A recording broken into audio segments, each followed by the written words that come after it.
Assalamu alaikum wa rahmatullahi wa barakatuh, and welcome to the first episode of the Stronghold the Sultans podcast, Forging Prophetic Masculinity, one episode at a time. Real talk, real brothers, masculinity without compromise. So let's get into it.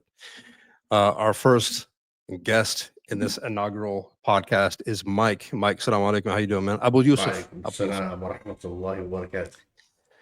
So, first question of the day: How do you do briskets, man? Like, how do you make them? So I've heard that you're quite the pit master here in Oklahoma City.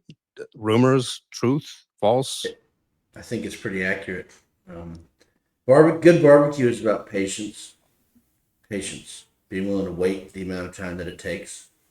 I'm not gonna lie, some people think that using new tools, you see people who use the old school, you know, side grills where you got to put the wood in you got to wake up at 3 o'clock in the morning and put the wood in. People say that, that's a level of effort that I think is probably unnecessary. I went wood chip, so the kind where you could fill up the hamper with little tiny wood pellets, and the Right. wood pellets, you can keep the temperature a little more steady. That's one thing that I'll compromise on as far as the manual labor goes.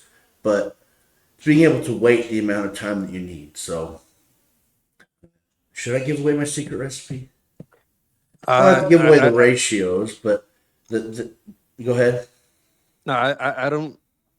I I think that we in Oklahoma City should keep our secrets to ourselves because everybody is famous for everything else, and we don't really have anything that we're famous for. So maybe Oh, you we're should keep famous it for under wraps. burgers, though. We're famous for burgers, but The I, smash onion burgers.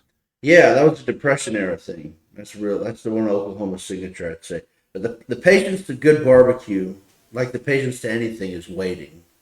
Like I think as a bow, as someone who shoots bow and arrow, if you want to hit your target, you don't follow it. You just wait for it to hit the right spot, right? So Exactly. good barbecue, you put the rub on. You got to wait a full 24 hours. You put that sucker in at the lowest possible smoke temperature, and that thing's gonna, different briskets act differently. So it could take 16 hours. It could take 21 hours. You just got to budget in and be ready to wait. About halfway through, you got to, you know, you enclose it in some butcher paper and put it back on. But the key is just being able to wait as long as it takes for it to be good. Right. Okay. So I have to give a little bit of a disclaimer to this to the audience, the people that are going to watch this. A lot of people aren't going to like this episode. The only thing that I can say is I promise it comes from a good place. I think that having conversations like this uh, about with the one that we're about to have is very vital because the first thing that I want to say is Allah subhanahu wa ta'ala says in the Quran that he will never change our condition until we first change what is in ourselves. So the first the I think the way that we'll start out with this is a video that I saw on TikTok. And this video was coming from Pakistan. So he has about 5 or 6 brothers in the video with him. And the video starts out with the camera pans to his feet and he's standing on a Israeli flag. And then the camera goes up and up and up, and they show this guy like this, free Palestine, and blah, blah, blah, and he's just huffing and puffing, and he's got angry brothers behind him, um, mean mugging and stuff like that. And when I saw this, I just thought, okay, what does this do? What does this do? Does Palestine become free? Um, when people say free Palestine. There's literally millions of people on the earth right now chanting free Palestine, free Palestine, free Palestine this, free Palestine that, waving Palestinian flags. But here we are 2 years later and nothing. Palestine is still not free. 75 years later, Palestine is still not free. So what I wanted to get into with you, Abu Yusuf, is how do we take that mentality where we understand that slogans don't work anymore? Like I envision it at the Battle of Badr. Did they say, did the Sahaba stand up, all 313 of them, and say, uh, free Mecca, free Mecca, free Mecca, free Mecca? No, they didn't.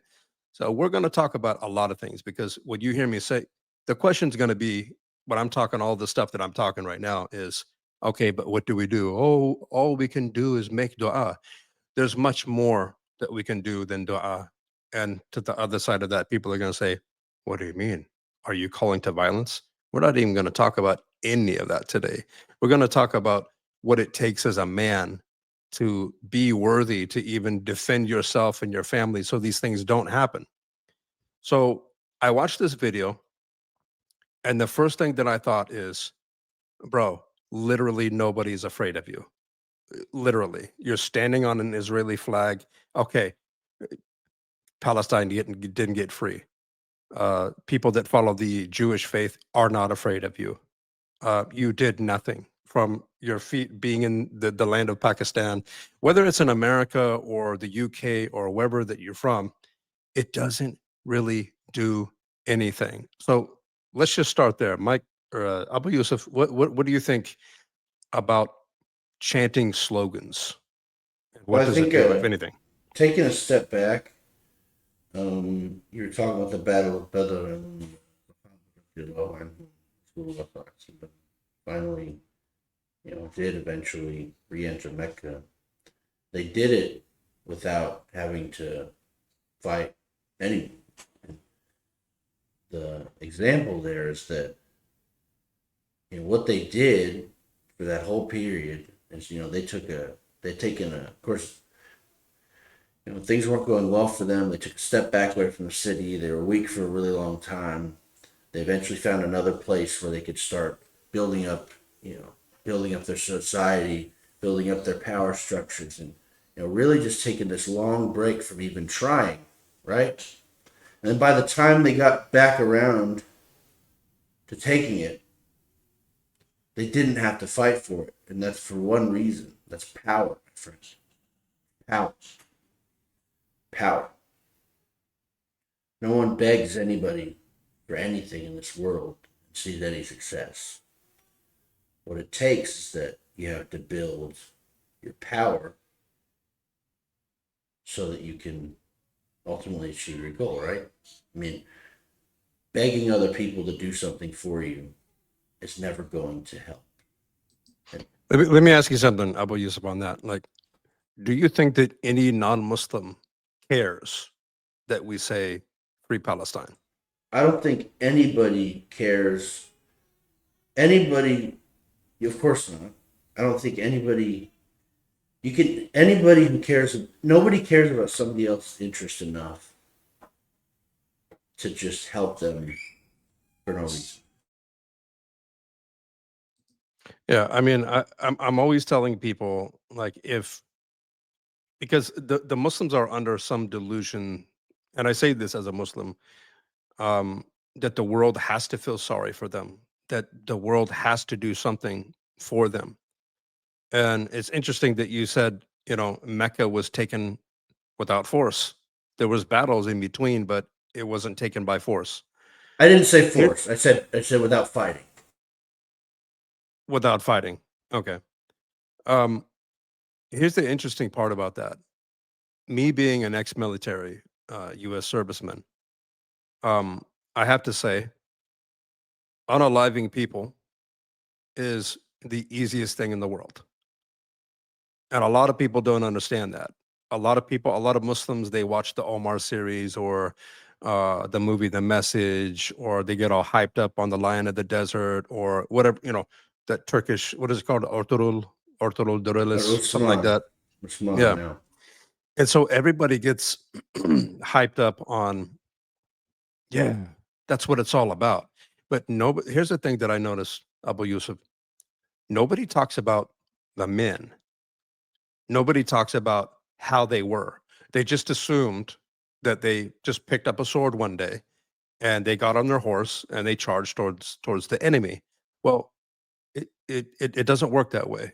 And I like to use the example of Salah ad-Din al-Ayyubi, named one of my sons after Salah ad-Din al-Ayyubi.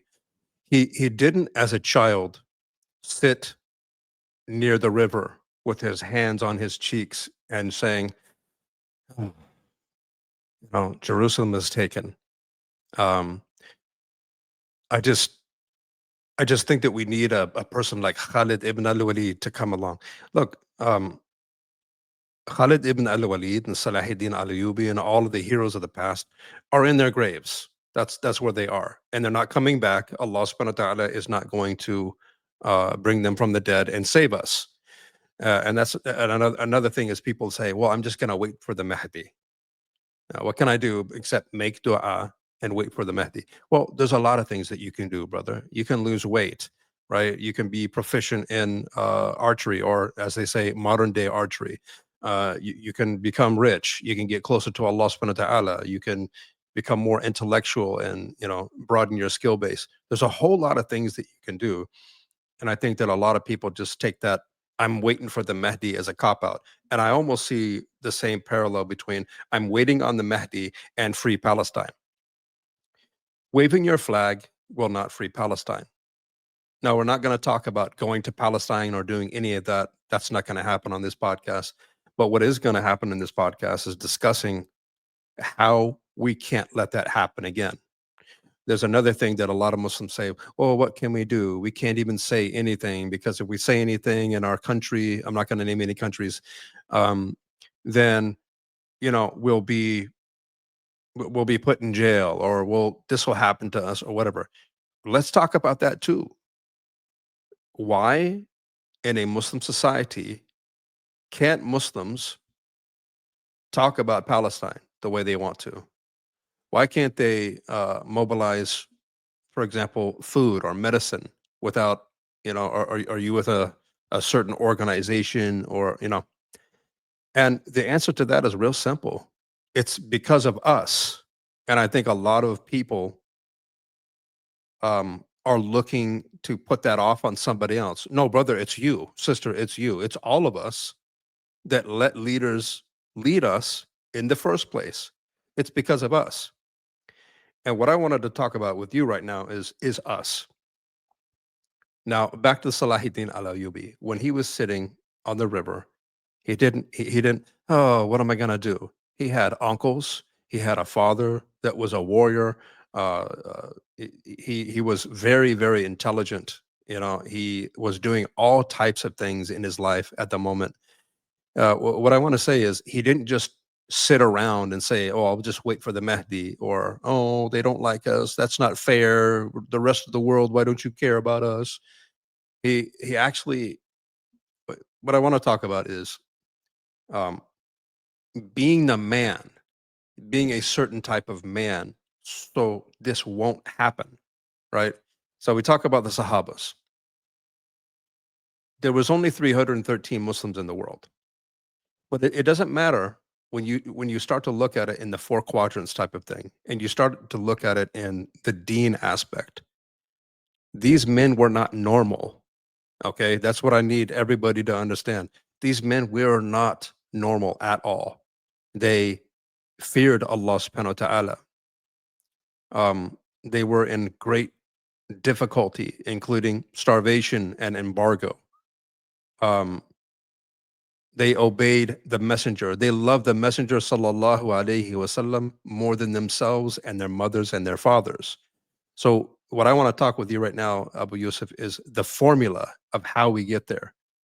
Like there's a formula.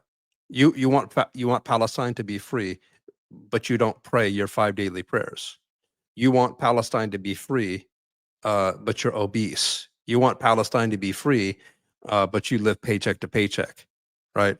And so I believe that freeing Palestine starts with all of us individually, how we are. And again, this is not a call to arms. This is a call to be a man, a Muslim man, a practicing Muslim man. Any thoughts, Abu Yusuf? Well, yeah, leadership reflects the people that are being led, and We know in the Quran, Allah subhanahu wa ta'ala says, Inna nasrullahi qareeb, Allah's victory, Allah's help is close, it's going to happen. We know that Allah is going to be victorious. It's just a matter of, do you want to be a part of it or not? So many people feel defeated in so many different aspects, this and other issues. They say, what can I do? The answer to that question is to do something. Do something. Be active. Be working towards something. Be working on yourself. Because when you work on yourself, you inspire another person to work on themselves.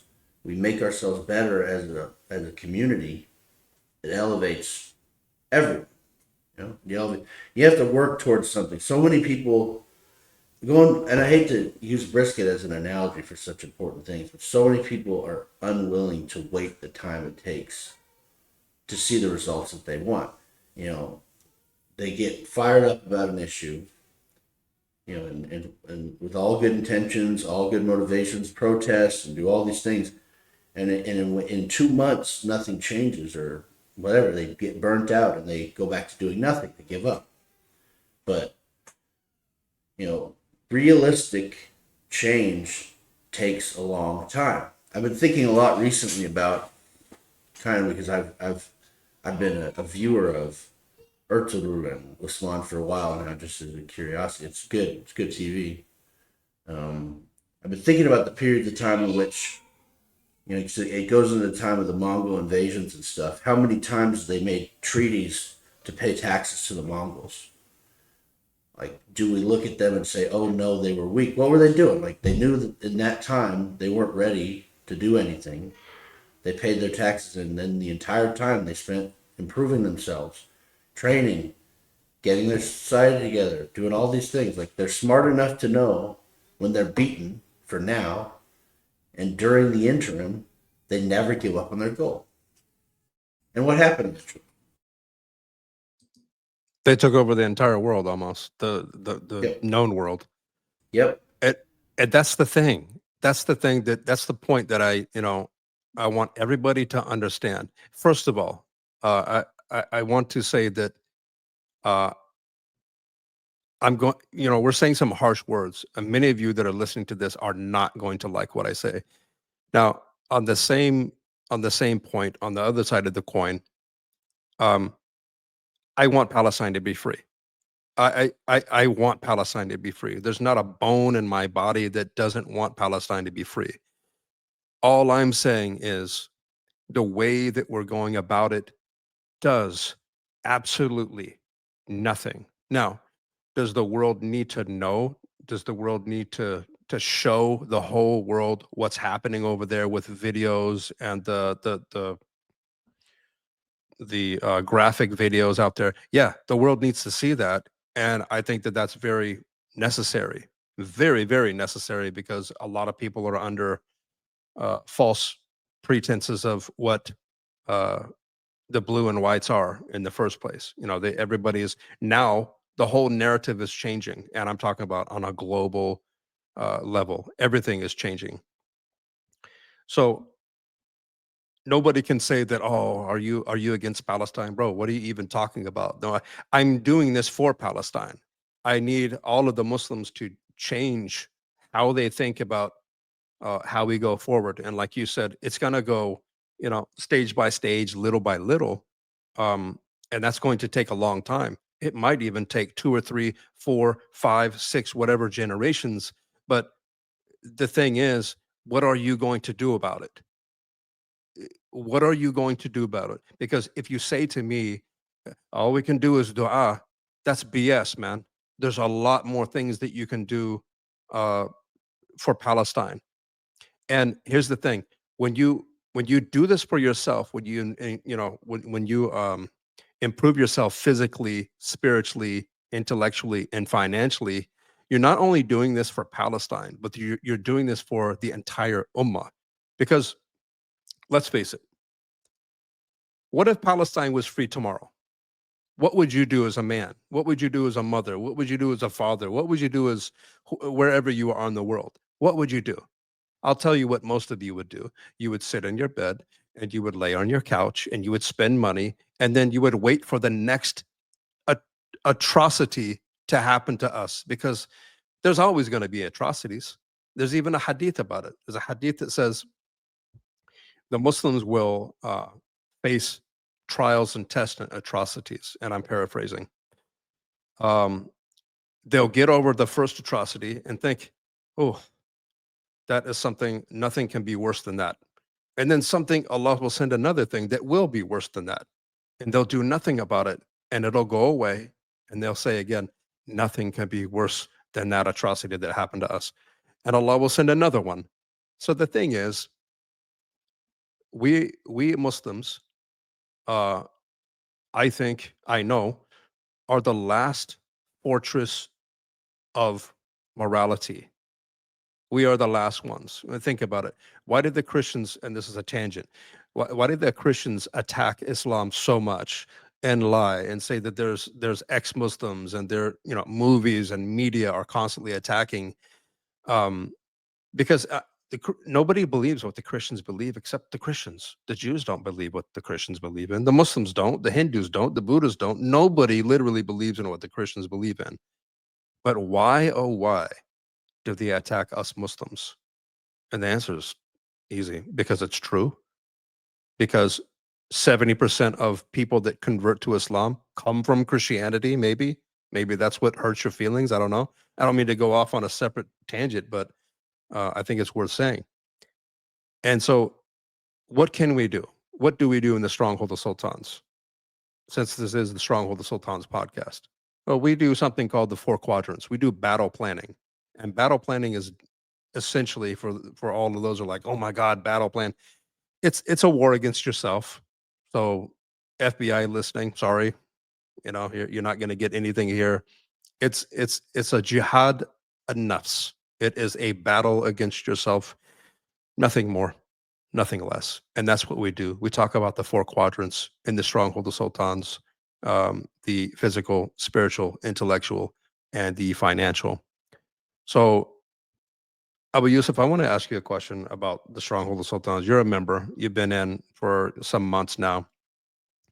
How can we apply a free Palestine, the concept of free Palestine, to the 4 quadrants or battle planning? How do we get there? I think a lot of what's wrong right now is that we're not willing to see we're not willing to see a vision that we're not willing to pursue a goal that we'll never see in our life. The Sahaba radiallahu anhum knew that someday we would take Constantinople. They were sure of it. They're sure. I can't remember every detail of this. I think they were trying to move over there. I think there were probably a few attempts in there, but the Sahaba were sure of it. Every leader, every sultan was sure of it, but it didn't happen overnight. Everyone thought they were crazy. Even Sultan Mehmed II, may Allah be pleased with him and forgive him for anything. May Allah be pleased with him. Like, the people in his own court said, like, why are you building these cannons to go after? You can't take those walls down. The thing about Constantinople is that the Muslims were sure that it would happen someday, and they would go to their graves satisfied, knowing that if not their kids or their grandkids, somebody would do it. Somebody would take it. They knew that it was going to happen. We've attached ourselves too much to instant gratification, and if things don't happen immediately, we feel this disappointment and defeatism. But that's not who we were. That's not who the Muslims have ever been until modern civilization. We have goals that we work towards, and you put in the time, you put in the effort, you put in the intention, you go to your grave satisfied knowing that it will happen. So resetting our expectations with the battle plan. Allah subhanahu wa ta'ala says in the Quran, he asks that, he calls us to consider, seeds that we plant in the ground, and he asks, is it you that makes the seeds grow, or is it Allah subhanahu wa ta'ala that's the real one that makes grow? You can plant seeds in a field all day long, water them, give them everything that they need. At the end of the day, there's nothing you can do to make those seeds grow. If Allah subhanahu wa ta'ala doesn't decree it, right? So as Muslims, with our battle plans as men, trying to recalibrate our sense of our sense of gratification towards that which towards a certainty of knowing that somebody in the future, one of our descendants, is going to achieve a goal, and making those steps now to make it happen. For me, my battle plans all revolve around my children. I know that I'm in my 30s. I've been with them 12 years. I got a late start. There's only so much in my life that I can achieve, but I want to set them up as best as possible, get them on a path to carry the torch further than I'm ever going to be able to. And that's where I get my satisfaction. I know that there's only so much in my life I'm going to achieve, but I want to try to make, I want to try to raise kids that are going to raise more kids that are going to be even stronger than them. That's my goal. So calibrating our expectations, calibrating our battle plans towards one that doesn't require an immediate result. I think that's really important for all of us. Little by little, step by step, you're going to get there. Yeah, what Is you that were saying, helpful? Is that helpful? yeah, it is. When you were saying that, I just finished the autobiography of Will Smith last week on my last trip, and he had an interesting story as it's relevant to what you just said. So he had I think, younger brother called Harry, and his father was an ice salesman. He would bag the ice, and so they would Will Smith and his brother Henry or Harry, I think it's Harry, would always have to go to work. Summertime, there was just no weekends. They had to help their father. And so he tells a story, very, very interesting, that his father wanted there was a wall in front of the shop and it just needed to be knocked down. So the father knocked down the wall. And so when he knocked down the wall, Will Smith says, we thought that he was just going to hire a contractor and it's going to be done. It's a 2-3 day job, if not 1 day, whatever. And it was over. But he said, nothing could be further from the truth. We had to do it. He said, I was about 11 and my brother was 7 or something like that. And we were the ones that were going to build the wall. And we had no weekends. Summertime, build a wall.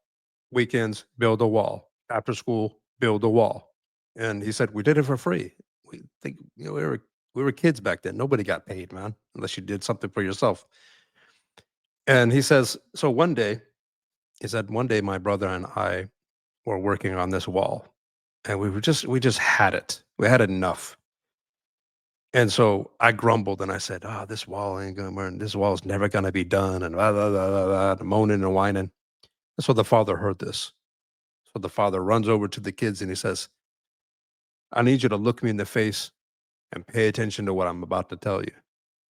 There is no wall. Put the wall out of your mind right now. Your life is the brick. Only think about the brick. You take a brick, you you lay it down perfectly. You lay the mortar for the next brick, and you put that one perfectly as well. Lay the brick. Don't think about the wall. Think about the brick. And so when I read that, when I listened to that because of my audio account, Audible, I was thinking that's what we need to be doing as Muslims. You think that victory in Palestine is going to happen in this generation? It might. It might not. But if it might not, what are you going to do? We need to concentrate on the brick. What is the brick? It's your life. It's your life. Stop involving yourself in injecting yourself into other people's lives with haram policing and everything else and worrying about everybody else or worrying about your government or whatever, and start worrying about yourself. Start improving yourself.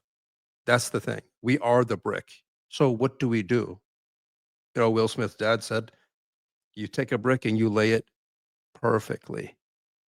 It means you don't half-ass anything. You do it perfectly or the best to your ability. you lay the brick perfectly. Why? Well, you're thinking about the wall. We're thinking about our kids. The wall completed is victory in Palestine, or victory anywhere, or victory as an ummah, or success as an ummah. That is the wall. But we're thinking about and getting depressed about and getting angry about and upset, and rightfully so. Nobody should be happy about this, not even non-Muslims, because if there's injustice in one part of the world, it's going to visit you one day. That's just the way life and history works. If you would read about history, so when I think about bricks and I think about what you just said, I just think the stronghold of sultans is almost like an exclusive elite group of brothers that want to lay the brick down perfectly, not to do anything half-ass, and to look at your brother as if he's your real brother. You know, we say brother all the time. Oh, brother, you're my brother because you became a Muslim. You say La ilaha illallah Muhammad Rasulullah, but somehow that doesn't translate into our real lives and our real interactions with each other, whether it's online or offline. That's a problem. That really is a problem. And we need to start treating each other like real brothers. But how do we get there if our hearts are black? If there's still racism in our hearts? If there's still tribalism in our hearts? If there's still, well, Pakistan is better than Afghanistan, and how how do we treat each other as real Muslims if we're so hateful to each other? I see that a lot of times, Abu Yusuf, we don't even know how to talk to each other. And one of the beautiful things about the Stronghold of Sultans, it's been a group for a year. It's been a group for a year. It's been around. Not a lot of you know about the Stronghold of Sultans. And if you want to know, go to www.strongholdofsultans.com. But a lot of you don't know what we do. So in the year that the Stronghold of Sultans has been a thing existing, there hasn't been one argument inside of the Stronghold of Sultans. Not even one. There hasn't been any insults. There hasn't been any, it's all khair, is what I'm saying. It's all goodness, because we decided as men in the Stronghold of Sultans, enough is enough.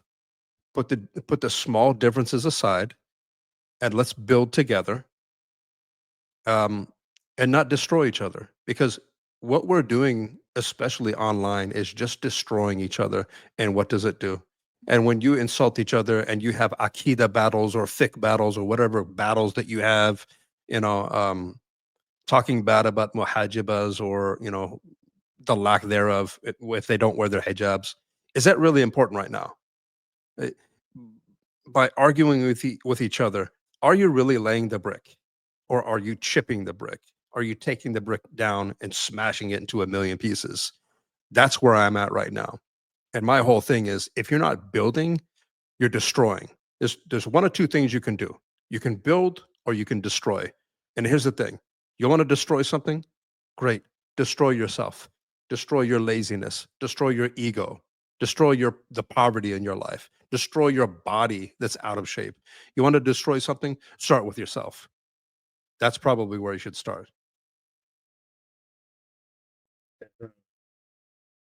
Recal- Recalibrate your expectations. I get so much satisfaction looking at my children, thinking about what the world could be like for their kids someday if we make the right steps. Focus on being that brick. How amazing would it be on Yom Qiyamah to look and see what role you played in the history of making that brick? That's where we get our satisfaction. Imagine that brick, imagine that wall someday, knowing that you probably won't see it in your life. They all knew that the walls of Constantinople would come down someday.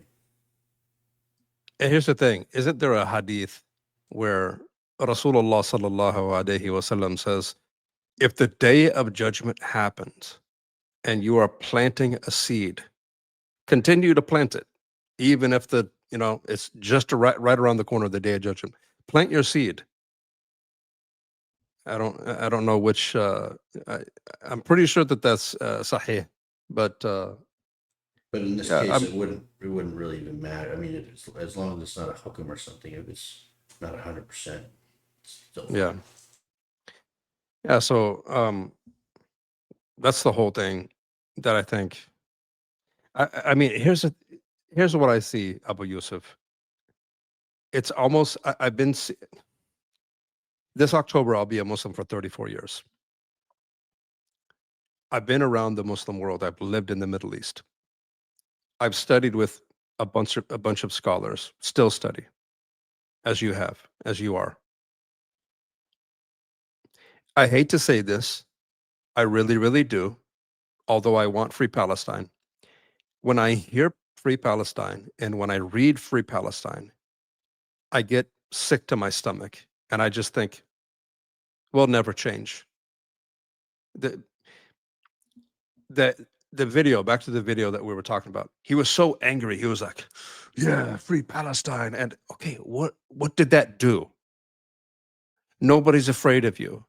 Literally, you didn't move the mark a centimeter. Nothing. You did nothing. The only thing that you did is make yourself look like a fool, in my opinion.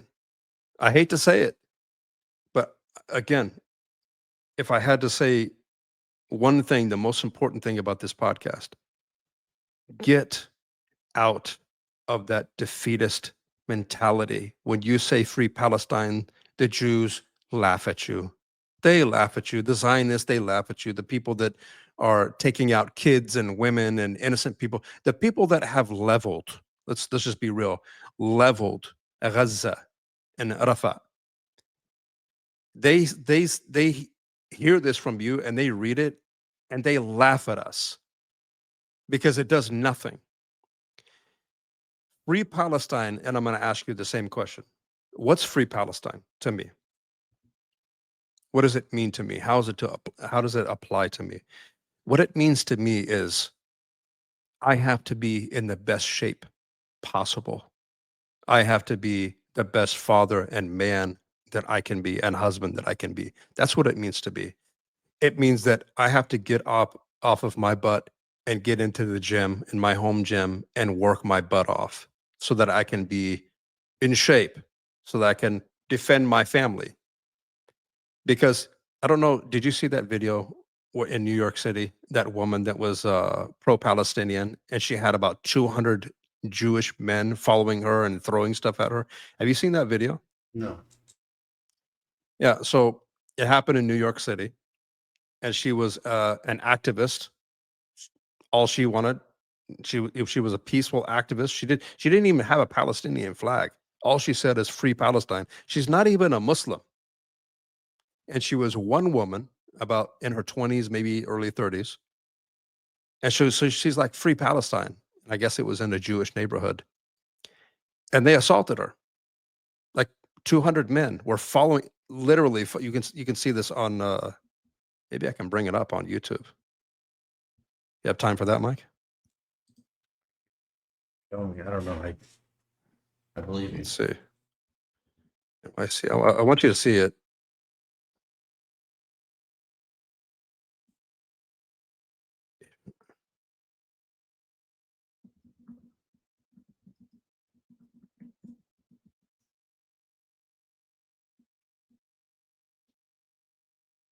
I guess she was hold on, let me see if this is it. No, this isn't it.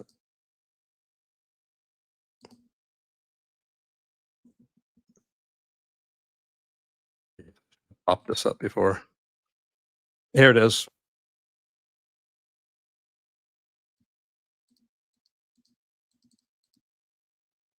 Okay, so let me do this. Let me share.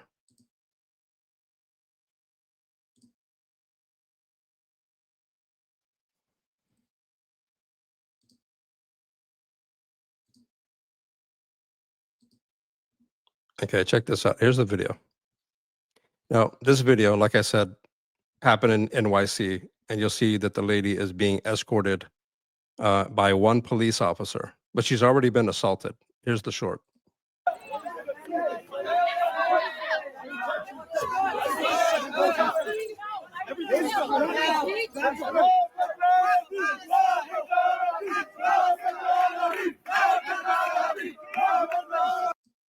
And what are they chanting? They're chanting in the Hebrew, death to Arabs, death to Arabs, death to Arabs.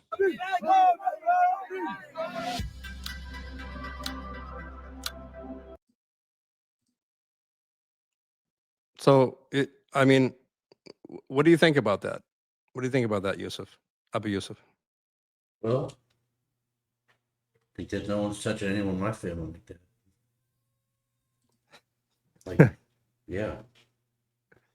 Tell the viewers why they're not touching your family.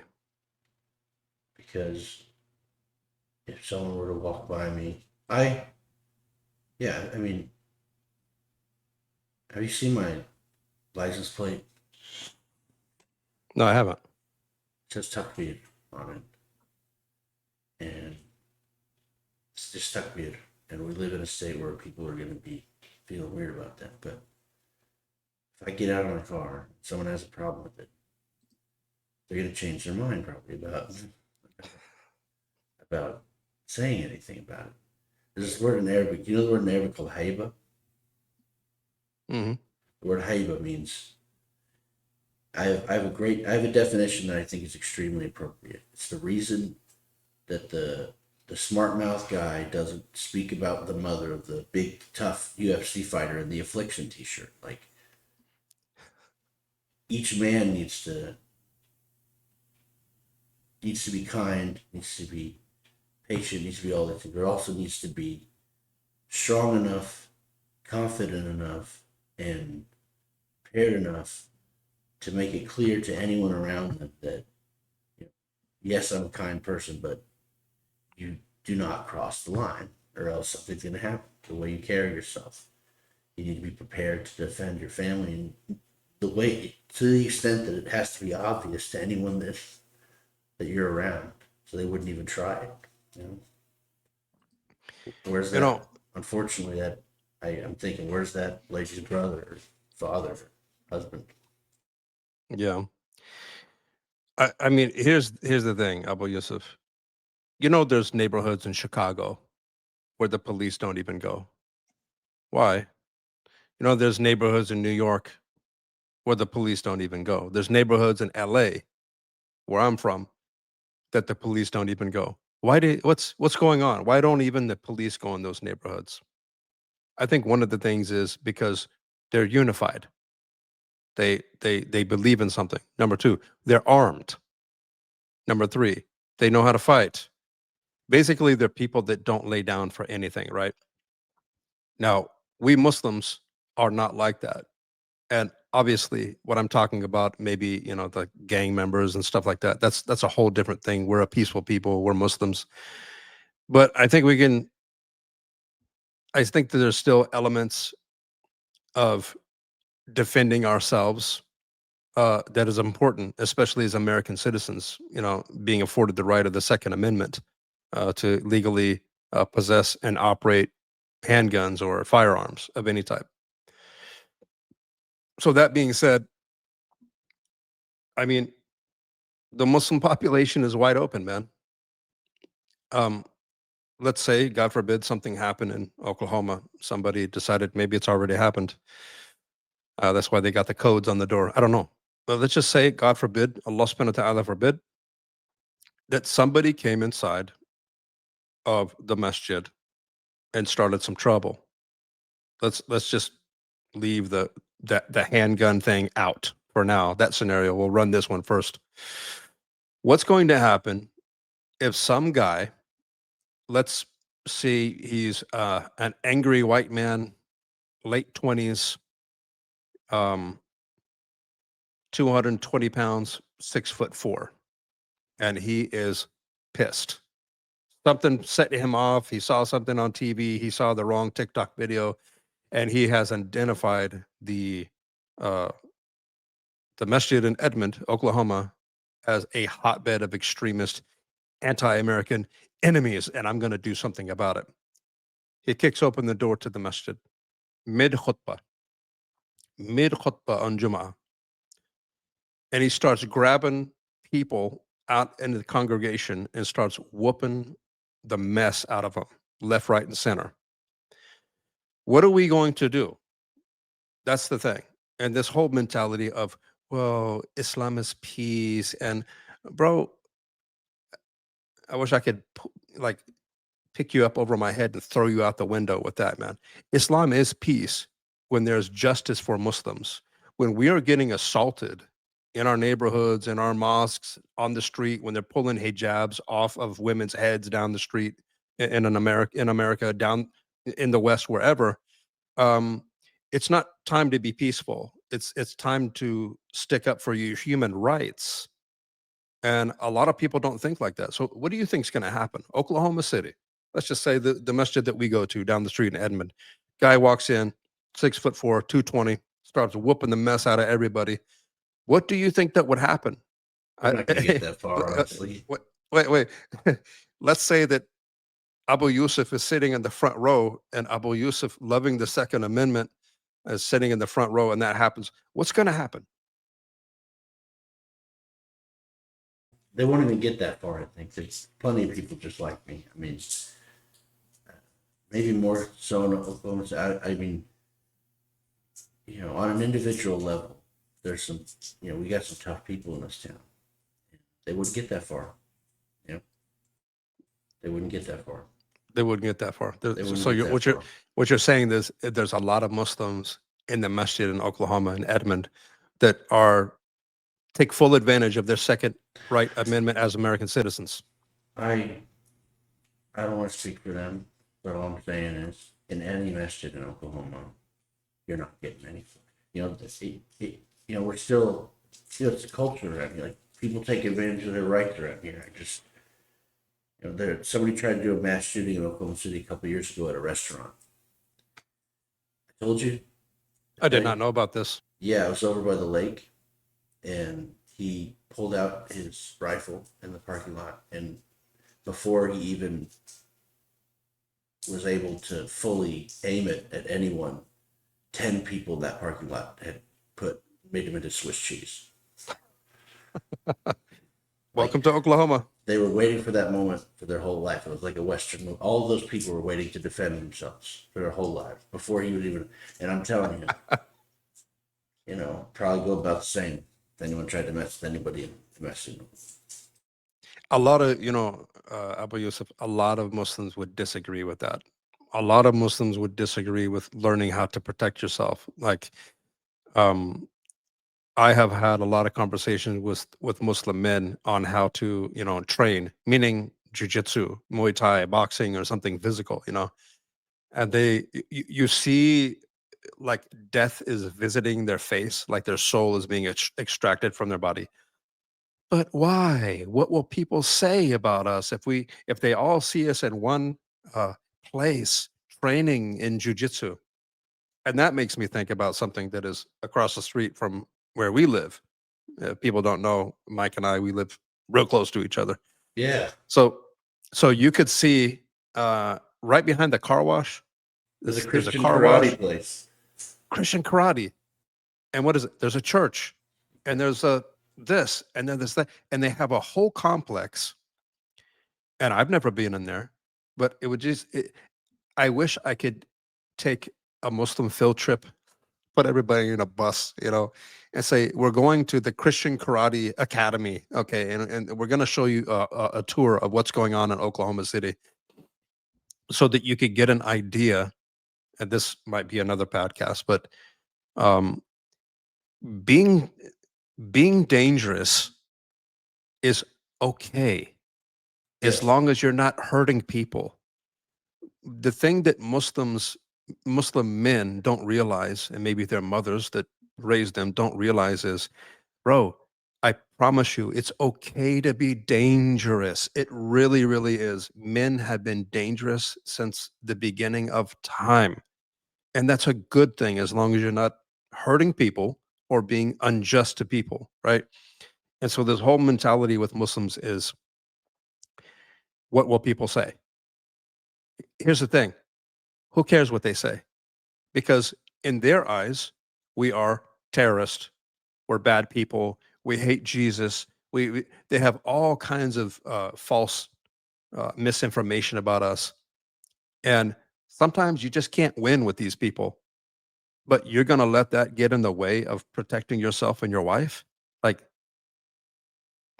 look, if you pull a gun and defend yourself or you don't, at the end of the day, buddy, you're still a terrorist in their eyes. Hate to break it to you. That's what they think for the time being, right? So it's okay, and I just wish that I could, bring them to this place and say, see, the Christians are, you know, do you think that it's a Christian terrorist camp? Do you think any of them have explosives or they have plans to, attack the Muslims? Of course not.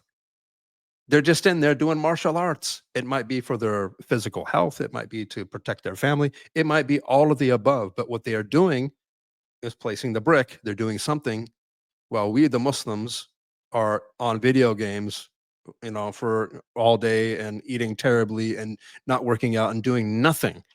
And we're surprised at how easily somebody, because let's face it, if that same man came into the mosque and nobody had guns, would it go the same way?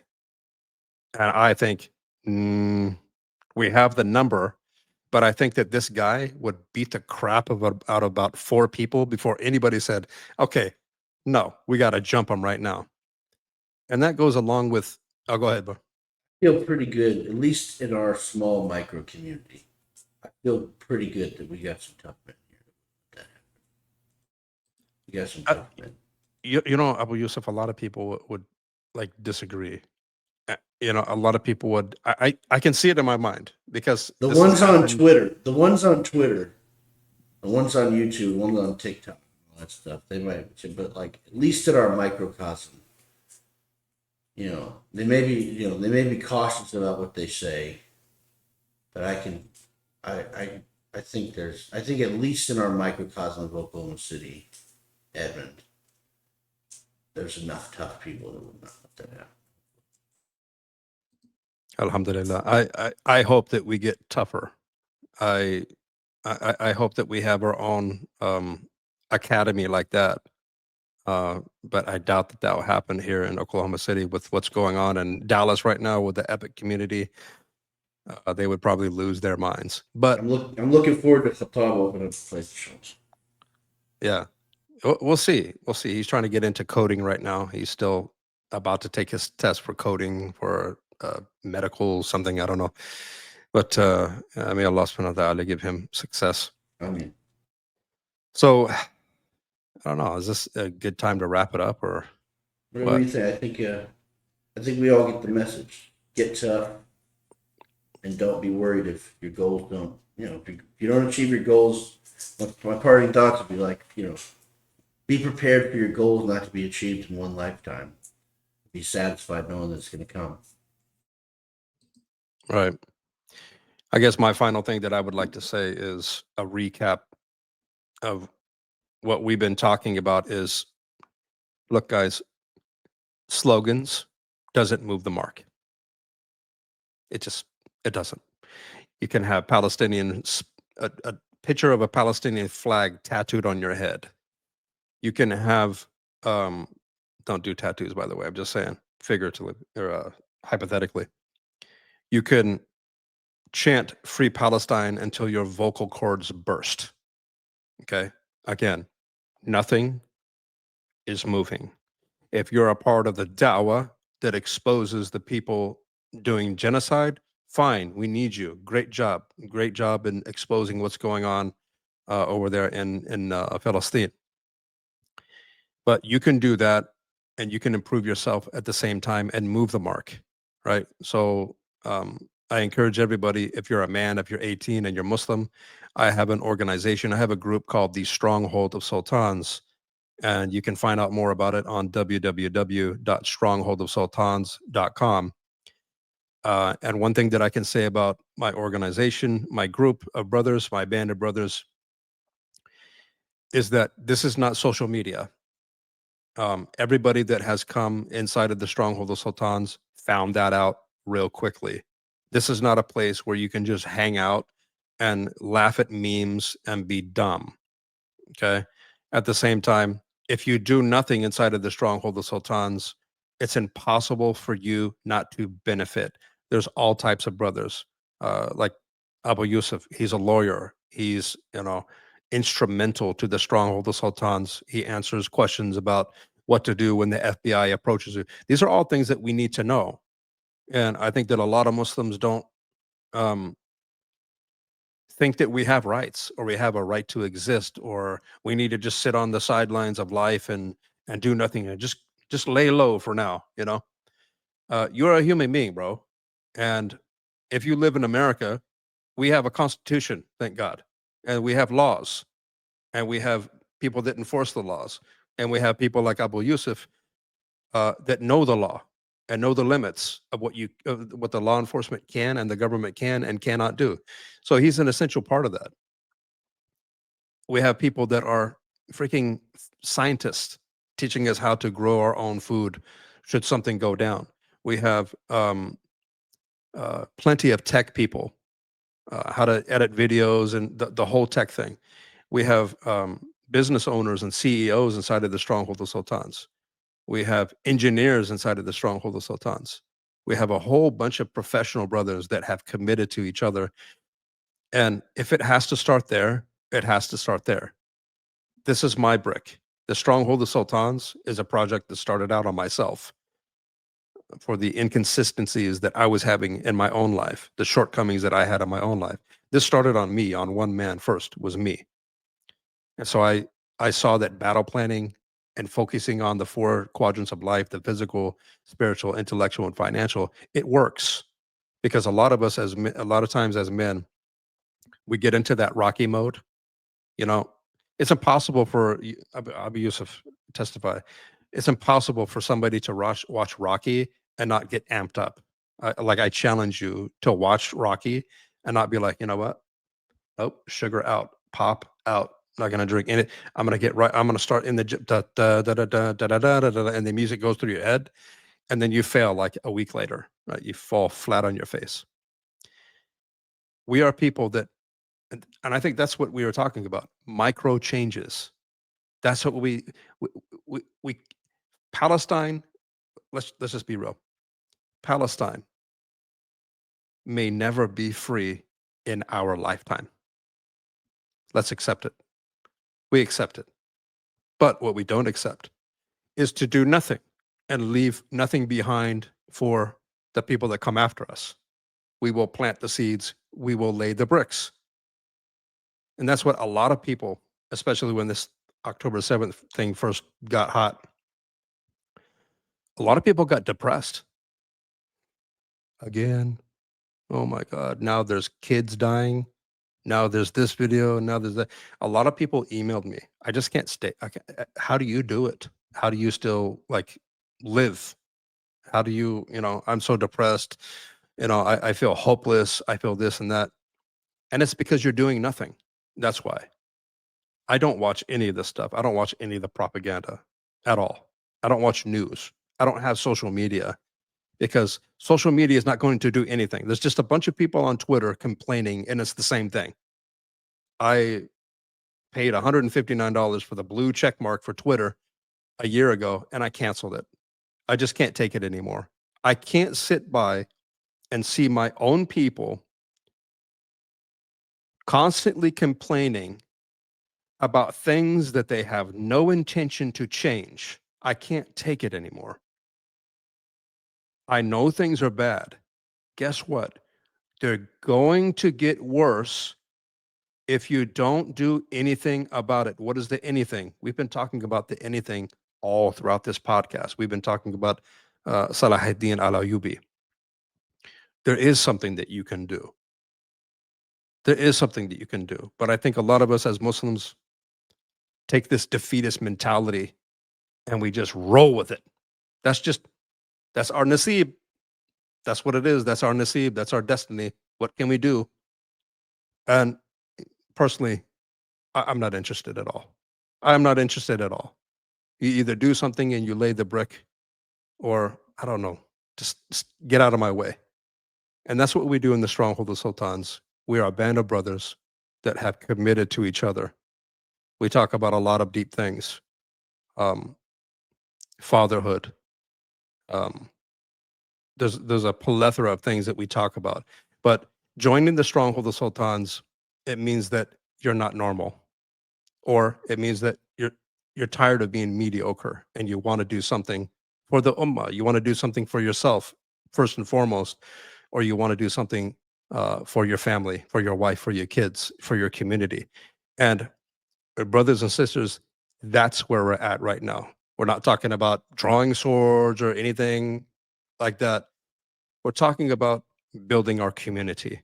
That's where we need to start. And the community starts in our own homes as being the best fathers and husbands that we can be. That's where it starts. If you can't master that, if you have no interest in um, improving your household or your community, where's the Islamic golden age going to come from then? How are you going to overthrow those tyrannical rulers in your countries? It won't happen, I promise you.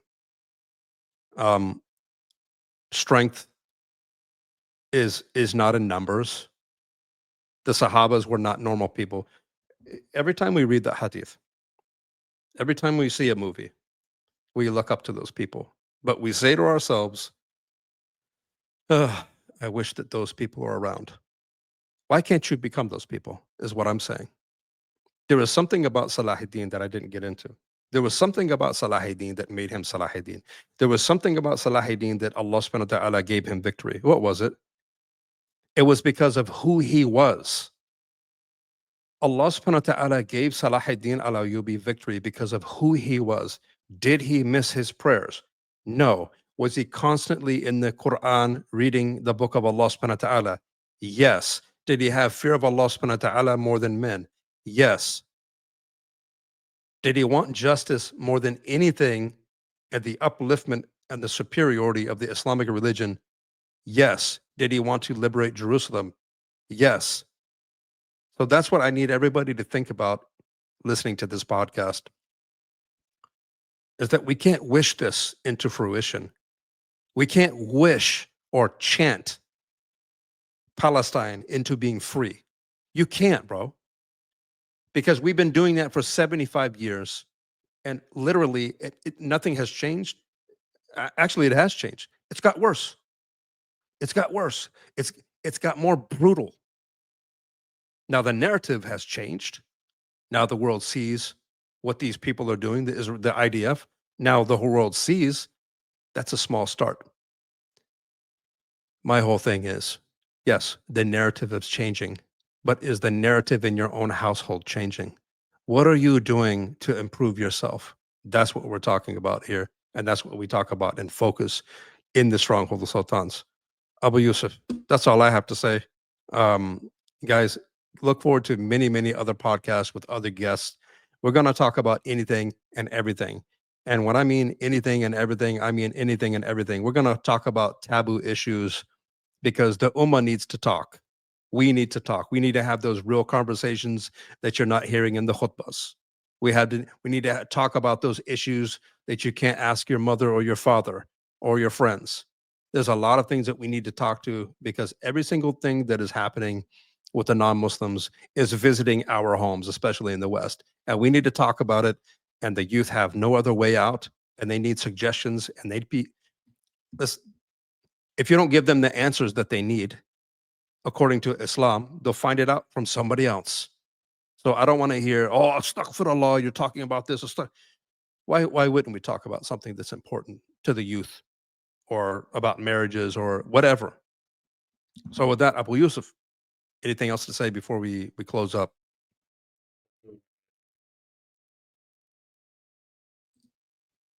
Mute. Couldn't hear you. Uh, from the- Okay, your mic just cut out all the way. I don't know what happened. Anyways, no problem. So guys, jazakumullahu khairan for viewing. And we'll probably do, I don't know, Abu Yusuf, what are you down to do? One podcast a month or Let's keep it there. keep it there? Okay, we'll try one podcast a month with Abu Yusuf. But there could be other brothers from the Stronghold of Sultans that I'll invite. Maybe I'll invite Dr. Shadi Al Masri and do a podcast with him, inshallah. So, guys, Jazakallah khair. And if you want to support the dawah, make sure you go to www.patreon.com/Maliki Click, MALIKICLIQUE, Maliki Click. And the last thing I said, I said, "Sallu ala nabi Muhammad sallallahu alaihi wasallam." اللهم صل على سيدنا محمد نورك الساري ومدادك الجاري وجمعني به في كل أتواري وعلى آله وصحبه يا نور. السلام عليكم ورحمة الله وبركاته.